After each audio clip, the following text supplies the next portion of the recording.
দর্শক আমন্ত্রণ জানাচ্ছি চ্যানেল 24 এর নিয়মিত আয়োজন ক্লেমন বেয়ন্ড দ্য গ্যালারিতে। আপনাদের সাথে আছি আমি আশরিক রুদ্র। আজ আমরা কথা বলবো বোর্ড সভা নিয়ে। গতকাল বোর্ড সভা হয়েছে এবং কিছু সিদ্ধান্ত হয়েছে সেখানে।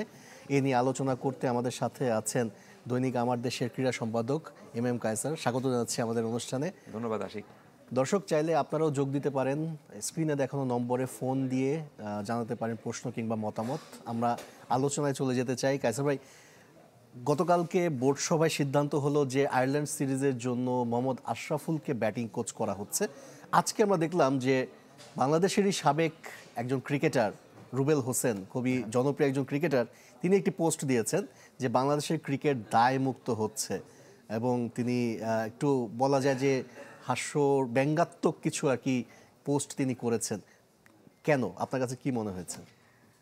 এক কথা যদি বলতে বলেন, আমি বলবো যে এটা এক ধরনের হীনমন্যতা, একটা আধ্যাত্মিক টাইপের একটা স্ট্যাটাস তিনি দিয়েছেন। তার মানেটা হলো কি আশিক, একটা বিষয় আমাদেরকে মনে রাখতে হবে যে আমরা কিন্তু কেউ কারো ভালোটুকু দেখলে বা উন্নতি দেখলে সাধারণত একটু তার হজম করতে পারি না, বা তাকে যে একটু প্রশংসা করব বা তাকে যে একটু তিনি নতুন ক্ষেত্রে যে একটু সফল হবেন সেই চিন্তাটাই আমাদের মাথায় থাকে না। প্রথম চিন্তাটা থাকে আমি কেন এটা হলাম না, বা এখানে তো আমিও থাকতে পারতাম। হ্যাঁ, আপনি থাকতে পারতেন, আপনার যোগ্যতা যদি থাকে আপনি এখন থাকেননি, পরে থাকতে পারেন, কিন্তু এখন যিনি হয়েছেন তাকে তো আপনি ইনস্ট্যান্টলি একটা অভিনন্দন জানানো উচিত।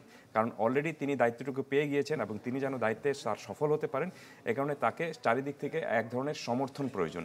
কিন্তু আপনি কাজ শুরু করার আগেই যদি তার সমালোচনা শুরু করে দেন, এবং রুবেল হোসেন কী কারণে সেটা করেছেন সেটা জানার জন্য আমার মনে হয় যে খুব বেশি আমাদের ইন্টেলিজেন্স খরচ করতে হবে না। আপনি দেখবেন যে রুবেল হোসেন এবং মোহাম্মদ আশরাফুল একসঙ্গে কিন্তু ক্রিকেট খেলেছেন, একসঙ্গে তারা ড্রেসিং রুম শেয়ার করতেন, একসঙ্গে ছিলেন। ইভেন মোহাম্মদ আশরাফুল কিন্তু আপনার রুবেল হোসেনের ক্যাপ্টেনও ছিলেন এক সময়।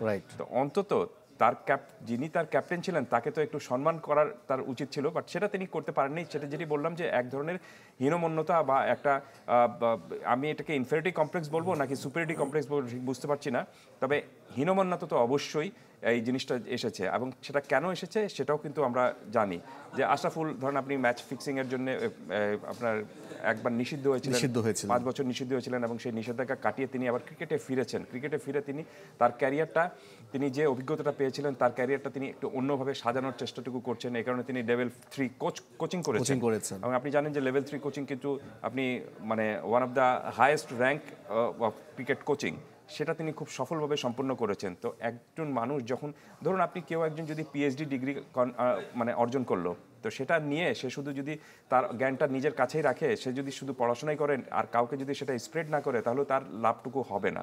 সো আমার মনে হয় যে আশরাফুল যে লেভেল 3 কোচিং করেছেন, সেই কোচিংটা তিনি যদি কাজে লাগাতে পারেন এবং তার সেই কোচিংয়ের কারণে যদি বাংলাদেশ দলের একজন ক্রিকেটার বা একজন ব্যাটার যদি আপনার উন্নতি করতে পারেন, তাহলে আমি বলবো যে সেটা অনেক বড় একটা বিষয় হবে। এবং সেই চেষ্টাটুকু করেছে বাংলাদেশ ক্রিকেট বোর্ড।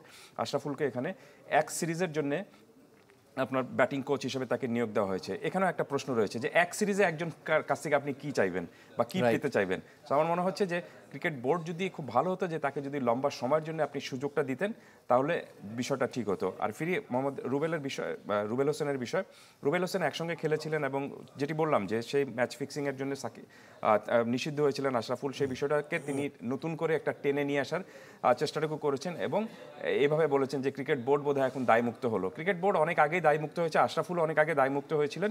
কারণ সবচেয়ে বড় বিষয়টা হলো কি, মানুষ কিন্তু ভুল করবেই, কিন্তু আপনার ভুলটুকু তখনই আমি মনে করি যে শুদ্ধ হয়ে যায় যখন আপনি সেই ভুলটুকু স্বীকার করেন এবং ক্ষমা চান।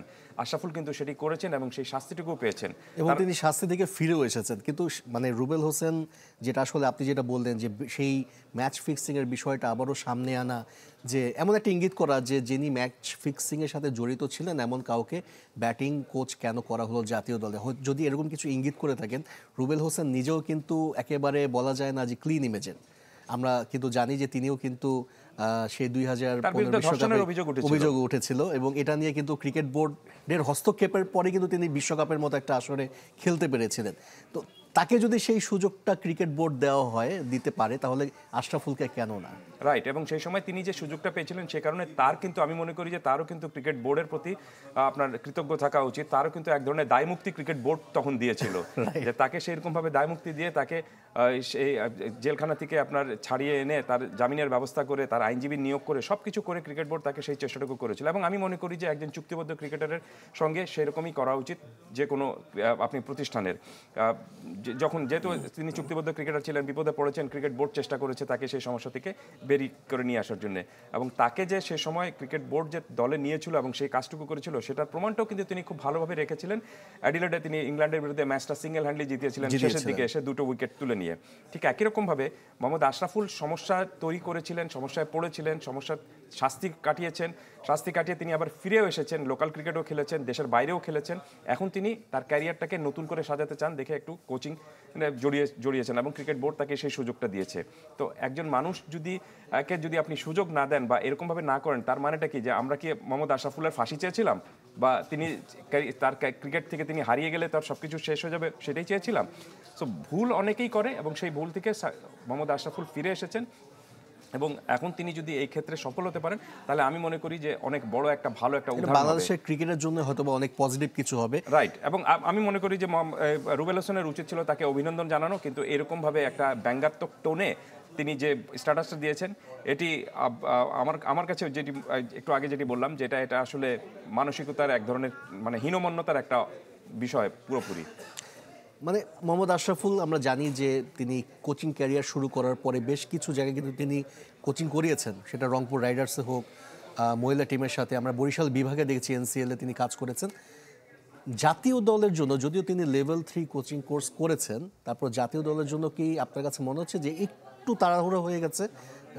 যদি এ দল কিংবা আন্ডার-19 এইচপির হওয়ার পরে জাতীয় দল আসতো, ওটা কি বেটার হতো কিনা, মানে একটু কি আর্লি হয়ে গেছে? না দেখুন, যেহেতু তিনি ক্লাব ক্রিকেটে কোচিং করিয়েছেন এবং তার লম্বা অভিজ্ঞতা রয়েছে, এখন তার বয়স নিয়ারলি 40-র কাছাকাছি বা 40+ হয়ে গিয়েছে। সো অভিজ্ঞতা কিন্তু ইন্টারন্যাশনাল ক্রিকেটে তার খুব ভালো হয়েছে, তাতে কোনো সন্দেহ নেই। সো এই কারণে তিনি সরাসরি জাতীয় দলে যে কোচিংয়ের সুযোগটা পেয়েছেন তাতে আমার মনে হচ্ছে না যে আর্লি হয়ে গিয়েছে। কারণটা হলো যে আপনি লেভেল 3 কিন্তু যেটি বললাম যে হাইয়েস্ট র্যাঙ্কিং ব্যাটিং কোচিং এটা, তো সেটা তিনি সম্পূর্ণ করে তারপর এখানে এসেছেন। এখন বিষয়টা হলো যে তাকে শুধুমাত্র একটা সিরিজে যদি আপনি দায়িত্ব দেন, সেই সিরিজে যদি বাংলাদেশের ব্যাটিং লাইন আপটা মিজারেবল ফেল করে, আপনি নিশ্চয়ই 1 মাসের মধ্যে সেই সমস্যার সমাধান করতে পারবেন না। কারণ ক্রিকেট বোর্ড যদি তাকে লম্বা সময়ের জন্য দায়িত্বটুকু দিত এবং সে দায়িত্বটুকু তিনি যেরকমভাবে যদি সফল না হতেন, তাহলে আমার কাছে মনে হচ্ছে যে তার কাছ থেকে একটা অ্যাকাউন্টেবিলিটি চাওয়ার বিষয়টুকু ছিল। যে অ্যাকাউন্টেবিলিটি চাওয়ার বিষয়টুকু আমি মনে করি যে ক্রিকেট বোর্ডের এসেছে এখন আগের যিনি ব্যাটিং করছিলেন মোহাম্মদ সালাউদ্দিনের কাছ থেকে, যে এই 1.5 বছরে তার কাছ থেকে ক্রিকেট বোর্ড বা ক্রিকেটাররা কী শিখেছেন বা কেন তিনি ব্যাটিংটা উন্নতি করতে পারেননি, সে বিষয়ে একটা স্পষ্টত ব্যাখ্যা আমি মনে করি ক্রিকেট বোর্ডের চাওয়ার উচিত। অবশ্যই। একটা দর্শক আছেন আমাদের সাথে যুক্ত হতে যাচ্ছেন। দর্শক, আপনার নাম পরিচয় দিয়ে অবশ্যই প্রশ্নটা করবেন। আসসালামু আলাইকুম। ওয়ালাইকুম আসসালাম। ভাইয়া, আমি ঢাকা থেকে টিপু বলছি, পুরান ঢাকা থেকে। জি জি যে কায়সার ভাইয়ের সাথে একটু কথা বলি। প্লিজ। কায়সার ভাই, আসসালামু আলাইকুম। ওয়ালাইকুম আসসালাম। আসলে এটা তো আশরাফুলের কাছে মেঘনা চেতে বৃষ্টি সমান। কি বললেন উনি? আশরাফুলের আমার কাছে প্রশ্ন মেঘনা চাইতে হলো, বৃষ্টির সমান, তিনি লক্ষ যেটা বলছেন লক্ষ আর কি। টাকা খরচা করে লক্ষ লক্ষ টাকা খরচা করে আমরা বিদেশি কোচ আনি, তাই না? জি। এর চাইতে যদি আমরা দেশি কাউকে ইন্ট্রোডিউস করে কোনো রেজাল্ট পাই, তাহলে এটা তো কোনো সমস্যা ছিল না, তাই না? অতএব আমরা সমতুলনা আলোচনা না করে আমরা দেখি আশরাফুল কি করে, এইটুকু অপেক্ষা অন্তত আমরা থাকতে পারি। দর্শক বুঝতে পেরেছি, ধন্যবাদ। আপনার হ্যাঁ, প্রশ্নটা ধন্যবাদ বুঝতে টিউ ভাই। পেরেছি। এটা তিনি মানে চমৎকার করে তিনি ব্যাখ্যা করেছেন যে কাউকে আপনি যদি দায়িত্ব দেন, সেই দায়িত্ব তিনি পালন করার আগে যদি তার সমালোচনা আপনি শুরু করে দেন, তাহলে তিনি কাজটুকু কি করবেন? সো আমার মনে হয় যে তিনি খুবই সেন্সিবল কথা বলেছেন। টিউ ভাইকে ধন্যবাদ যে যেভাবে মানে আশরাফুলকে দায়িত্ব দেওয়া হয়েছে, এখন পুরো বিষয়টা কিন্তু বল আশরাফুলের কোর্টে। এখন তিনি কিভাবে সেই পুরো বিষয়টা দেখবেন বা তিনি নিজেকে এখানে কিভাবে মেলে ধরতে পারবেন, ইটস আপ টু হিম। অবশ্যই। এবং এটা নিয়ে কিন্তু প্রশ্ন উঠছে যে আমরা জানি যে মোহাম্মদ সালাউদ্দিনকে যখন রিক্রুট করা হয়েছিল একজন সিনিয়র সহকারী কোচ হিসেবে, পরবর্তীতে ব্যাটিং কোচ হিসেবে তিনি কাজ করেছেন, যেহেতু কোনো ব্যাটিং কোচ ছিল না। এখন মোহাম্মদ আশরাফুলের ইনক্লুশন এবং ব্যাটিং কোচ হিসেবে কাজ করার ক্ষেত্রে একটু হলেও কি, অনেকে বলছেন যে একটু হয়তোবা তার ক্ষমতার খর্ব হওয়া মোহাম্মদ সালাউদ্দিনের, কিংবা একটু হলেও হয়তো তার কাজের প্রেশারটা কমবে, আপনার কাছে কি মনে হচ্ছে যে তার ক্ষমতা খর্ব হচ্ছে জাতীয় দলে? না দেখুন, আপনি মোহাম্মদ সালাউদ্দিন যে দায়িত্বে ছিলেন সহকারী সিনিয়র কোচ হিসেবে, তার কাজটুকু কিন্তু ছিল মূলত ব্যাটিং কোচ হিসেবে দায়িত্বটুকু তিনি পালন করেছেন। আর সহকারী সিনিয়র কোচের আমার কাছে মনে হয় যে কোচের অ্যাবসেন্সে তিনি দায়িত্বটুকু পালন করবেন, কিন্তু যেহেতু কোচ রয়েছেন তাহলে কোচের অ্যাবসেন্সে দায়িত্ব পালন করার কোনো কিছু নেই, বরঞ্চ তিনি ব্যাটিং লাইন আপ ব্যাটিংটাই পুরোপুরি দেখতেন এবং টিম সিলেকশনের সঙ্গেও জড়িত ছিলেন। এই সব ক্রিকেটারের সঙ্গে তার ভালো পরিচয় ছিল, জানা ছিল কোন ক্রিকেটারের দুর্বলতা কোন জায়গায়, বিশেষ করে ব্যাটিংয়ে, সেটা তিনি সমাধানের চেষ্টাটুকু করেছিলেন এবং সেটা আমরা জানি। কিন্তু এখন যখন আপনি মোহাম্মদ আশরাফুলকে সেখানে স্পেসিফিক কায়দায় ব্যাটিং কোচ হিসেবে নিয়োগ দিয়েছেন, দ্যাট মিনস তার এই জায়গাটুকু, তার কাজটুকু কমে গিয়েছে।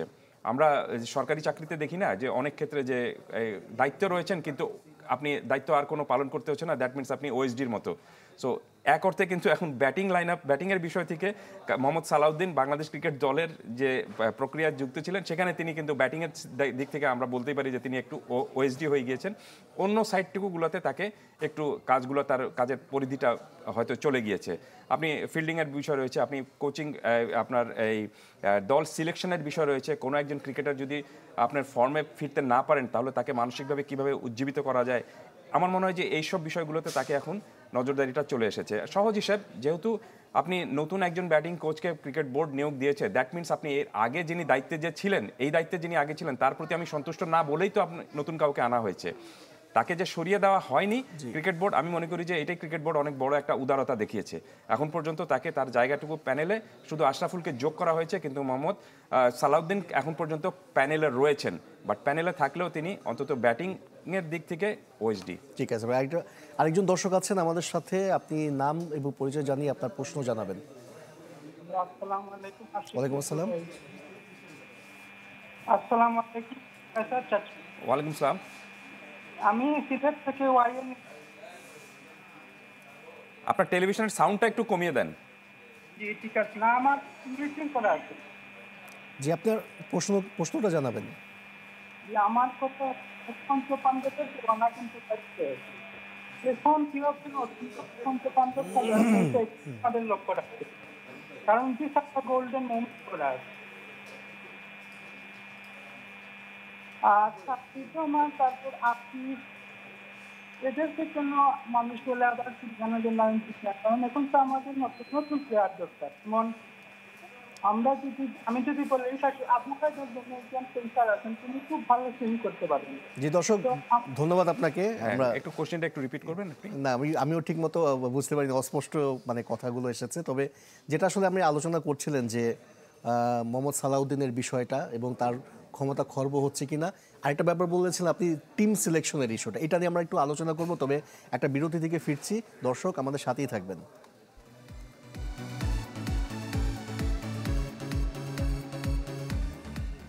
দর্শক, বিরতি থেকে ফিরছি ক্লেমন বেয়ন্ডা গ্যালারিতে। আপনাদের সাথে আছে আমি আশিক রুদ্র, আমাদের সাথে আছেন একজন অতিথি এম কায়সার, দৈনিক আমার দেশের ক্রীড়া সম্পাদক। আমরা যেটা আলোচনা করছিলাম যে মোহাম্মদ সালাউদ্দিনের কথা যেটা বলা হচ্ছিল যে টিম সিলেকশনের ক্ষেত্রেও তার একটা প্রভাব কিন্তু আমরা শুনেছি, হয়তো অনেকেই স্বীকার করেনি, কিন্তু আমরা দেখেছি যে তিনি তার পছন্দের ক্রিকেটারদেরকে একাদশে রাখার এরকম একটা প্রবণতা আছে। আমরা বোর্ড সবাই দেখলাম যে টিম ডিরেক্টর হিসেবে আব্দুর রাজ্জাককে রাখা হয়েছে। এই ক্ষেত্রে কি টিম সিলেকশন আপনার কাছে মনে হয় যে একটা প্রভাব পড়তে পারে? প্রথম বিষয়টা হলো যে টিম সিলেকশনের ক্ষেত্রে তো কোচের প্রভাব তো অবশ্যই থাকবে। মোহাম্মদ সালাউদ্দিনের প্রভাব যে থাকবে না, তাহলে তিনি কেন তাকে তার দায়িত্বে রাখা হয়েছে? প্রভাব থাকবে, সিদ্ধান্ত দিতে পারবেন, মতামত দিতে পারবেন, সব কিছু দেখতে হবে যে তিনি অন্য কোনো সেই প্রভাব বিস্তার করতে গিয়ে বা আপনি সিদ্ধান্ত নিতে গিয়ে তার ব্যক্তিগত ইচ্ছা কোনো পূরণ করছেন কিনা, বা আপনি যে একজন ভালো ক্রিকেটারকে রেখে তিনি অন্য কোনো ক্রিকেটারকে এখানে নিচ্ছেন কিনা, সেই বিষয়টা যদি আপনি প্রমাণিত হয় তাহলে আমি মনে করি যে সেটা ভুল কাজ, কোনো সন্দেহ নেই সেখানে। বাট কোচের প্রভাব তো অবশ্যই থাকবে দল সিলেকশনের ক্ষেত্রে। আর আমি জানি যে আপনি কি বলতে চাচ্ছেন বা কাকে বোঝাতে চাচ্ছেন, সেটা আমরা দেখেছি ফেসবুকে এসেছে যে তিনি একজন সার্টেন ক্রিকেটারকে খুব বেশি প্রায়োরিটি দেন বা তাকে হয়তো আদর করেন, বা তিনি তার সাথে ক্লাবে একসাথে খেলতেন, অথবা তাকে তিনি গড়ে তুলেছিলেন বলেই তাকে অফ ফর্মে থাকার পরও তাকে সুযোগটা দেওয়া হয়েছে। বাট সেই ধরনের অভিযোগ যদি উঠে থাকে সেটার দুঃখিত, আমি মনে করি যে সেটার হিসেবে আনা বা কাউন্টেবল করাটার দায়িত্ব কিন্তু ক্রিকেট বোর্ডের, আমাদের সাংবাদিকদেরও না, আমি মনে করি যে ফেসবুকেরও না এবং সমর্থকদেরও না। এই পুরো বিষয়টা দেখার দায়িত্ব কিন্তু ক্রিকেট বোর্ডের।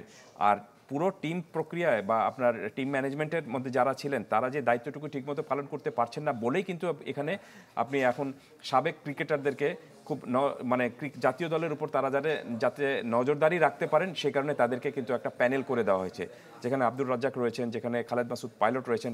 ইভেন আপনি বোর্ড সভাপতি নিজেই বলেছেন যে তিনি এখন জাতীয় দলের কে ঠিক মতো দেখভাল করবেন বা জাতীয় দলের পারফরমেন্স নিয়ে চিন্তা করবেন, অথবা কোনো ধরনের কোনো লুপ হলস রয়েছে কিনা, এখানে অন্য কোনো ধরনের কেউ নিজের ইচ্ছে মতো কেউ সিদ্ধান্ত নিচ্ছেন কিনা, ইভেন ক্যাপ্টেনের যদি কোনো সিদ্ধান্ত নিয়ে থাকেন মাঠে সেটাও তারা স্ক্রুটিনি করার এক ধরনের কথাটা বলেছেন। বাট আমি এটার সাথে পুরোপুরি একমত না। কারণটা হলো যে ক্যাপ্টেন ক্যাপ্টেনকে যখন আপনি কোনো দায়িত্ব দেবেন তখন ক্যাপ্টেন কিন্তু মাঠে অনেক ধরনের সিদ্ধান্ত নিয়ে থাকেন। সেই মাঠের সিদ্ধান্তে তার অনেক সময় রাইট হবে, অনেক সময় ভুল হবে, কিন্তু তাকে আপনি যদি সিদ্ধান্ত নেওয়ার ক্ষেত্রে বাইরে থেকে যদি মনে করেন যে না তার উপর নজর রাখা হচ্ছে, নজরদারিতে তিনিও রয়েছেন, তাহলে আমার মনে হয় যে তিনি জাস্ট ট্র্যাডিশনাল ক্যাপ্টেন হিসেবে থাকবেন, কোনো রিস্ক ফ্যাক্টর স্বাধীনভাবে হয়তো বা অনেক স্বাধীনভাবে সিদ্ধান্ত নিতে সেরকমভাবে কাজ পারবেন করতে পারবেন না, বা অনেক ক্ষেত্রে যে রিস্ক ফ্যাক্টর নিয়ে কিন্তু আপনাকে সিদ্ধান্ত নিতে হয় তখন তিনি সেখানে যাবেন না। সো আমার মনে হয় যে এটা ক্যাপ্টেনের, আমি শুধুমাত্র ক্যাপ্টেনের ক্ষেত্রে বলছি, এটাতে ক্যাপ্টেনের ক্ষেত্রে যে আপনি যদি সিদ্ধান্ত নিয়ে থাকেন সেটা আমার কাছে মনে হচ্ছে না যে ক্যাপ্টেনকে এক অর্থে কিন্তু আষ্টে পিষ্টে বেঁধে তারপর আপনি মাঠে ছেড়ে দেওয়ার হচ্ছে। ক্যাপ্টেনকে আপনি ফুল ইন্ডিপেন্ডেন্সি দেবেন, ফুল স্বাধীনতা দেবেন, this is your team, you are the captain of the team. এখন আপনি আপনার মতো করে সিদ্ধান্ত নেবেন, আপনি আপনার মতো করে সিদ্ধান্ত নিয়ে দলকে জিতিয়ে আসবেন বা হেরেও আসতে পারেন, কিন্তু কোনো সিদ্ধান্ত যদি ক্রিকেট বোর্ড যদি মানে আপনার সন্তুষ্ট না হয় সেটা তাকে তখনই জিজ্ঞেস করার কোনো প্রয়োজন নেই। আমি মনে করি যে সিরিজ শেষে অনেক ধরনের প্রশ্ন আসতে পারে, তখন সেটা করা উচিত, কিন্তু আপনি যদি তাকে সারাক্ষণ স্ক্রুটিনির মধ্যে রাখেন তাহলে তিনি তার দায়িত্ব পালন করতে পারবেন না। শুধুমাত্র স্পেসিফিকভাবে আমি বলছি এটা ক্যাপ্টেনের ক্ষেত্রে। অবশ্যই ধন্যবাদ কায়সার ভাই আপনাকে। এবং আমরা জানি যে আয়ারল্যান্ড সিরিজের জন্য হয়তোবা অনেক কিছু সিদ্ধান্ত নিয়েছে বোর্ড। মোহাম্মদ আশরাফুলকে ব্যাটিং কোচ করা হয়েছে, আব্দুর রাজ্জাককে টিম ডাইরেক্টর করা হয়েছে। এটার প্রভাব আসলে কতটুকু দলের উপর পড়ে সেটা কিন্তু আমরা সিরিজেই দেখতে পারবো। আমরা আশা করব যে বাংলাদেশ অবশ্যই ভালো কিছু করবে, সেই প্রত্যাশা নিশ্চয়ই দর্শক আপনারাও করেন। এ নিয়ে শেষ করছি লেমন বেউন্ডা গ্যালারি। ধন্যবাদ সাথে থাকার জন্য।